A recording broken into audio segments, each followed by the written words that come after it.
Leading counseling and therapy groups often involves the most complex set of skills in group leadership.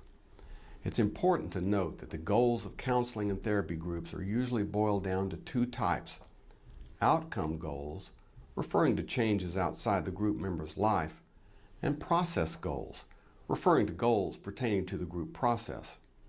Process goals can be very important in certain kinds of groups, and sometimes therapy groups focus primarily on process and sometimes on outcome.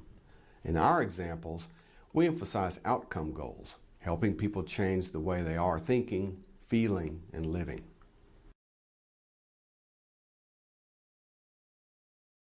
In this first demonstration, it's the fourth session of a group of people in recovery. The leader demonstrates a number of techniques that can be used to involve everyone. Also, the leader deals with a reluctant member. I just don't deserve to be happy because of how I was when, I was on my addiction. I can't even tell you how many times I took money from my parents. I left my kids when they were babies in the house by themselves when I went to go get drugs. And You know what, I'm just going to ask, hold there for a second. I was wondering if you'd be willing to do something with the group, because I know this cycles for you, and I'd really like us to be able to help Lauren. Were you all willing to do that with Lauren for a minute or two? Yeah. Okay, Lauren, here's what I'd like you to do. I'd like you to make those two statements: I'm a bad person, I don't deserve to be happy, to each of the group members, one after another. Okay, start here with Eric and look at him and say that, and then Eric, I'd like for you to respond back to Lauren the truth. Okay. You're not a bad person, you do deserve to be happy, or whatever it is, your version of that, okay? But you state what it is: I'm a bad person, I do not deserve to be happy. I'm a bad person, I don't deserve to be happy. It's not true. You deserve to be happy. I'm a bad person, I don't deserve to be happy. You're not a bad person. You very much deserve to be happy. I'm a bad person, I don't deserve to be happy. You're not a bad person, and you definitely deserve to be happy. I'm a bad person, I don't deserve to be happy. It's not true, and you do deserve happiness. How many of you have all ever been in the space where Lauren is right now? Only totally. Yeah. And a lot of it, I don't know, for some of you, did it come down to that self-forgiveness, that forgiveness of self for some of the things that you did do while you were in your active addiction? Yes. Because it just sounds like to me that forgiveness piece hasn't come to you yet. No. Yeah. And you're focusing on what you did, and then you conclude something about yourself as a result, and there's no forgiveness whatsoever. A lot of times it's easier for us at first to forgive somebody else or how they look back at you and said, hey, you're not a bad person. We see through the eyes of someone else. But I'm just wondering, looking back for yourselves, where are you? On a scale of 1 to 10, with 10, you've got it, you forgive yourself, you're okay with it, and 1, not at all, and I'm just kind of guessing you're a 1, Lauren. Where would you rate yourselves as far as the forgiveness goes? If you don't mind, Go ahead. I'm at about a 5 right now. I realize that some of the stuff I did to get here when I was in my addiction. I was in active addiction. That's when you're in active addiction, that's what you do. So, I'm starting to get it. And did you start where she is, down at 1? I was a 0. Okay. I was a 0. Okay. And really that's what group can do, is try to help us move up that scale. That's good. Someone else, where are you? What number are you as far as self-forgiveness goes? I'm about a 7. I absolutely started at like a negative 100.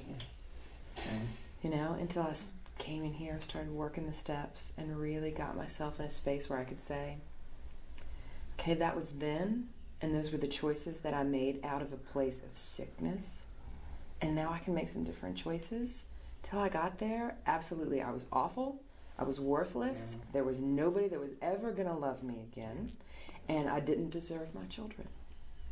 Those were all true for me. And I'm going to come back to this love, connecting that love piece with forgiveness too, so I'm going to hold back on that. How about for you, Morgan? What's your number as far as self-forgiveness now? Today, probably a 6, but it fluctuates. Especially when I see those people that I hurt. Because when I see those people that I hurt, then it's like, I'm back down at 0. Then it's like, look, you see the pain, everything that I've done to you, you know, and then I'm like, you know, all the things that I put you through, I don't deserve to be happy at all. So then the number goes. Then the number just plummets. So then it's like I got to talk myself through it again. Like, okay, that was a different person. Like, and that's kind of the only way I can really think about it sometimes, as separating. This was a different person. This was not me. If I wasn't on drugs, I would have never done those things. Mm-hmm. So it's just realizing that we had no control. And remember, we talked about recovery is that change piece. Abstinence you all have plus change equals recovery, and that change is a process. Sometimes it's 1 step forward, 2 steps back. Yeah. JP, would you like to? Is it okay if I pass? Absolutely. If you feel more comfortable passing on this, sure, add whatever you like. Well, I think one of the things that I've found is, like when she was saying, like fluctuating, sometimes I forget about the process. You know what I'm saying? Mm-hmm. I didn't just automatically get into heroin and like full blown like fiend. It was a process to get there too. I mean, you know. And recovery is a process as well. Mm-hmm. Healing's a process as well. Yeah. There's a lot of, you know, just beating up on ourselves. Mm-hmm. That's the same thing as not forgiving ourselves. And it doesn't, that's what the addiction did, was beat up on ourselves. You know, I bring, you know, we use these props sometimes just to drive it home, and I just think that you beat up on yourself when you were using, you know, just beat the heck out of yourselves, and you know, it doesn't, and now that this is gone, okay, it's kind of like this is still there. Go ahead and grab a hold of that, Lauren. And you almost have this up. Yeah. Is that what it feels like? Yeah. And when you all were at that 1, is that when you just constantly walked around? So even though the booze and the drugs are gone, that hammer's still there. Mm-hmm. Mm-hmm. Yeah. And I think it's going to be a good idea if we just keep working on being able to put this hammer down. That's the focus of group can be, is how do we get this hammer down? Okay? I'm just going to see it. I just want to, what's one thing that you think you could do today, Lauren, or something that you could put that hammer down, just while we're in group for the rest of the day? I guess just what Morgan said, that wasn't who I wouldn't have made those actions if I wasn't. Okay, put the hammer down. Get it up. Try it again.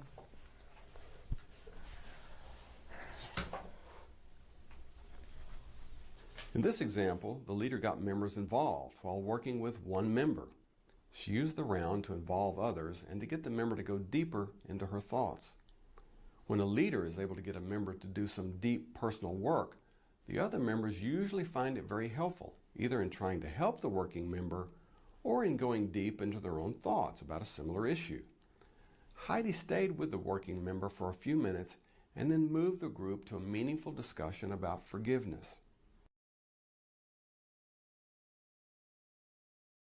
The next demonstration illustrates our model of therapy in groups, whereby the leader sometimes works with one member.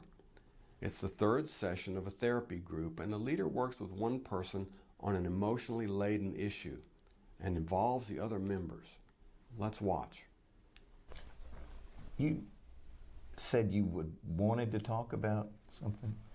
Well, it's something that it's really hard for me to talk about with people, and really hard to kind of say it out loud, but I'm just such an awful mother. I killed my baby. What do you mean? I was running late for work, and I was just rushing out of the house, and just running, grabbing things, and I had my coffee and just wasn't really paying attention. And I went and I got in the car and ended up running over my son. Wow. How long ago was this? It's about 10 years ago. Wow. And you don't forgive yourself? I mean, how could I? I mean, it's what kind of mother runs over their child, Like... Go ahead, Jen. I mean, you make it sound like it was purposeful. It wasn't. This was an accident. And yeah, you said you killed your son. You didn't kill him. It was an accident. Well, I mean, it was an accident. I mean, it just in the rush. I mean, we had a screen door that wouldn't always shut, like when you shut it, and I thought he was safe inside the house, and just came out. You know, like the door didn't shut all the way, and he was running out and following me, and I just didn't see him, but I did kill him. Like, Hang on. Morgan, what do you think? I mean, it's tragic and it's terrible, but you didn't do this on purpose, and you got to stop beating yourself up about it. Yeah, I think you just explained it, kind of. I mean, I know that, because you said, well, you thought he was in the house and just the screen door, you know? You said you've got to stop beating up on yourself. I just don't know how. Would y'all agree with that? Yeah. Mm-hmm. It's been 10 years. Going back to that model, remember the model we used about self-talk? What do you tell yourself? I'm a terrible mother. Awful. Do y'all think she's a terrible mother? What do y'all think? No, seriously. Raise your hand if you think she's a terrible mother. Why are you? Look at the looks on their face. Why do you think Megan's got this look on her face? Why don't you think she's a terrible mother? Seriously. Something terrible happened, but you're not a terrible mother. I mean, Yeah. I just... Exactly, yeah. I mean, but wouldn't a good mother have looked? You know, like a check. Stop. Beat yourself up over How many of you in here, some of you have kids, right? How many of you in here have been in a hurry and something like this could have happened? Raise your hand. Yeah. You had the worst thing possible happen. I drove home one time, got all the way home, and realized I had forgotten to strap my son in. I mean, if I had stopped short, if, someone had run late, I easily could have killed him. Didn't strap him into the car seat. Mm-hmm. Accidents happen, and luckily, in my situation, I got home and everything was fine, but that could have ended so terribly.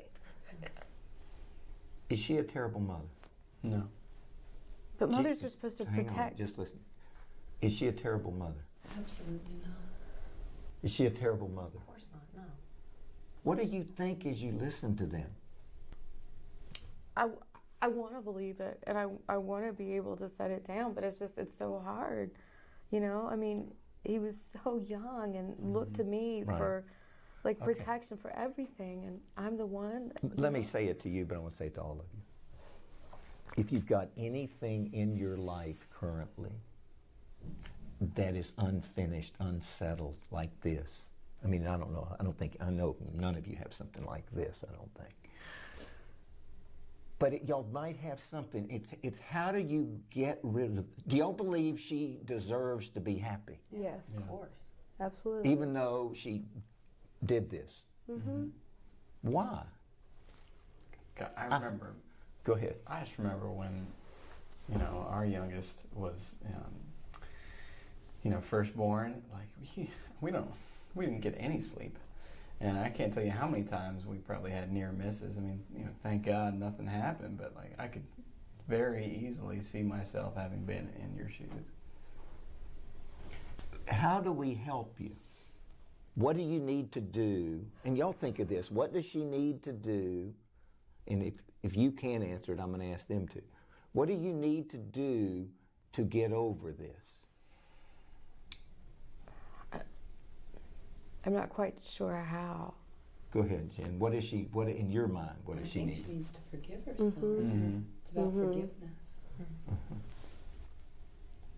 As we said earlier, when the focus is held on one member, a skilled leader usually involves the other members in an active way. In so doing, it keeps other members interested, and it's often therapeutic for members to help a fellow member. In this example, Ed knew it was therapeutic for the working member to hear from others and see their reactions. Next, we see another example of Ed working with a topic that's relevant to all the